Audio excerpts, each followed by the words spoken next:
சில படங்கள் தேட்டர்ஸ் ரிலீஸாக இருந்தப்போ பயங்கரமாக பேசப்பட்டிருக்கும். பட் தென் அதுவே ஓடிடிக்கு வந்ததுக்கப்புறம் பயங்கரமாக கடியும் வாங்கியிருக்கும்.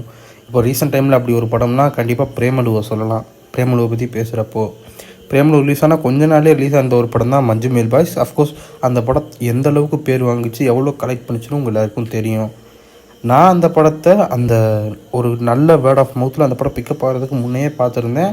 ஏன்னா தான் ஒன் டே லேட்டாக வீடியோ பண்ணியிருந்தாலும் நான் பலருக்கும் அந்த படத்தை சஜஸ்ட் பண்ணியிருந்தேன். ஏன்னா எனக்கு அந்த படத்தோட அந்த டெக்னிக்கல் அப்ரோச் ரொம்ப பிடிச்சிருந்தது. அந்த படத்துக்கு எனக்கு கிடச்ச தேட்டர் எக்ஸ்பீரியன்ஸ் அது பயங்கரமாக இருந்துச்சு. அந்த வீடியோ பார்த்தீங்கன்னா தெரியும்.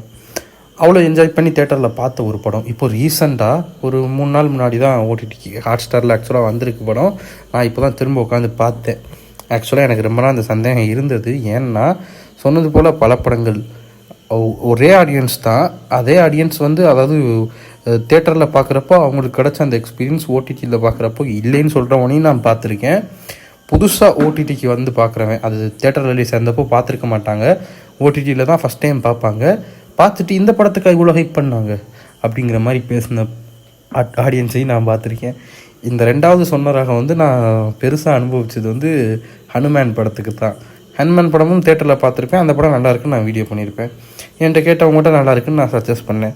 பட் அந்த படம் ஓடிடிக்கு வர விட்டு பார்த்துட்டு இந்த படத்தில் என்ன இருக்குது, இது எதுக்கு நல்லா இருக்குன்னு சொன்னீங்கன்ற மாதிரி நானே கூட பேச்சு வாங்கினேன்னு வைங்களேன். ஸோ இதை கிளியர் பண்ணணும் அப்படிங்கிறதுக்காகவே சொன்னது போல் மஞ்சுமேல் பாய்ஸை நான் தேட்டரில் நல்லாவே என்ஜாய் பண்ணேன். இப்போ ஓடிடியில் அந்தளவுக்கு அதை என்ஜாய் பண்ண முடியுதா? அஃப்கோர்ஸ் முடியாது. தேட்டரில் இருக்கிற ஆறா வேறு. பட் ஸ்டில் நான் ட்ரை பண்ணேன். இப்போ என்னால் முடிஞ்ச அளவுக்கு ஒரு பெரிய ஸ்க்ரீனில் இந்த படத்தை நான் ஸ்க்ரீன் பண்ணி பார்த்தேன். சொன்னது போல் இதெல்லாம் டெக்னிக்கல் அப்ரோச்சஸால் பேசப்பட்ட ஒரு படம் அப்படின்றப்போ அதுக்கான அந்த ஒரு எக்யூப்மெண்ட்ஸோடு வச்சு நம்ம எக்ஸ்பீரியன்ஸ் பண்ணால் மட்டும்தான் அதை முழுசாக நம்ம எடுத்துக்க முடியும். அவங்க போட்டிருக்க அந்த ஒரு எஃபோர்ட்டுக்கான அவுட்புட்டு அவங்க கொடுத்துருக்காங்கல்ல, அதை அப்படியே நம்ம எடுத்துக்கணும்னா அதுக்குன்னு சில எக்யூப்மெண்ட்ஸ் அந்த ஸ்டாண்டர்டில் வேணும். ஓடிடியில் பார்க்குறப்போ அது கிடைக்காதுன்னு தெரிஞ்சும் நான் ட்ரை பண்ணேன். ஆப்வியஸாக எனக்கு தேட்டரில் கிடச்ச எக்ஸ்பீரியன்ஸ் இங்கே இல்லை. இது ஒரு பெரிய விஷயம் இல்லை. பட் இதை தாண்டி இந்த படம் தேட்டர் ரிலீஸ் ஆகி போயிட்டு இருந்தப்போவே சில டாக்ஸ் போச்சு. இந்த படத்தில் ஆக்சுவலாக கதையெல்லாம் பெருசாக எதுவும் இல்லை, டெக்னிக்கலாக படத்தை ப்ரில்லியண்ட்டாக பண்ணிட்டாங்க, அதனால இது இப்படி பேசப்படுது, பட் கொஞ்சம் ஜவ்வாக இழுத்த ஃபீலுங்கிறது இருக்குன்ற மாதிரி அப்போவே சில டாக் ஈவன் நம்ம வீடியோவில் கூட இதை அட்ரஸ் பண்ணியிருப்பேன். இப்போ ஓடிடியில் இதை பார்க்குறப்போ அது கொஞ்சம் பெருசாகவே தெரியுது.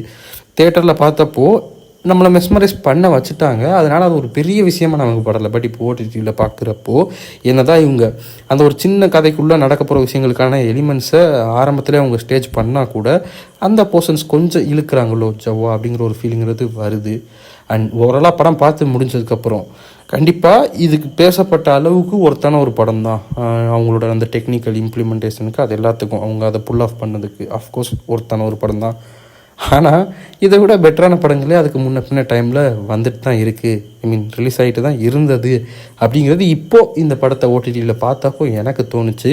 இன் கம்பேரிசன் போகணுன்னா அது ஆக்சுவலாக தேவையில்லாத ஒரு விஷயம். பட் ஸ்டில் இன் கம்பேரிசன் போகணுன்னா இதை கம்பேர் பண்ணுறப்போ பிரேமலு பயங்கர ரிப்பீட் ஒருத்தியான ஒரு ஃபிலிமாக எனக்கு பட்டுச்சு. இதை கம்பேர் பண்ணுறப்போ இப்போது இதுவரை மஞ்சுமேல் பாய்ஸ் பார்க்காத ஆடியன்ஸ் இருந்தீங்கன்னா சத்தியமாக அதுக்கு வாய்ப்பு இல்லைன்னு நினைக்கிறேன். அப்போவே அந்த படம் பேசப்பட்டதுக்கு பலரும் தேட்டருக்கு போகாமல் உட்காந்து திருட்டுத்தனமாக தான் அந்த படத்தை பார்த்துருப்பீங்க. இதை பற்றி நான் ஒரு வீடியோ பண்ணியிருப்பேன், அது தப்புன்னு. எனிவே ஒருவேளை இன்னும் அந்த படத்தை பார்க்காத ஆடியன்ஸ் யாராவது இருந்து இப்போது ஓடிடியில் அந்த படத்தை பார்த்தப்போ உங்களுக்கு கிடைச்ச அந்த எக்ஸ்பீரியன்ஸ் என்ன? பரவாயில்லப்பா, இவங்க பேசினதுக்கெலாம் ஒருத்தான ஒரு படமாக தான் இது இருக்குது, இதை போய் தேட்டரில் மிஸ் பண்ணிட்டோமே நீங்கள் நினச்சிங்களா, இல்லை என்னடா என்னமோ பேசுனீங்க இந்த படத்துக்கு தான் இவ்வளோ பில்டப்பான்னு நினச்சிங்களாங்கிறத மறக்காமல் கமெண்ட் செக்ஷனில் லீவ் பண்ணுங்கள். தெரிஞ்சுக்கிறதுக்கு அவ்வளோ காத்திருக்கேன். நாளைக்கு உங்களை அடுத்த ஒரு வீடியோவில் சந்திக்கிறேன். பாய்.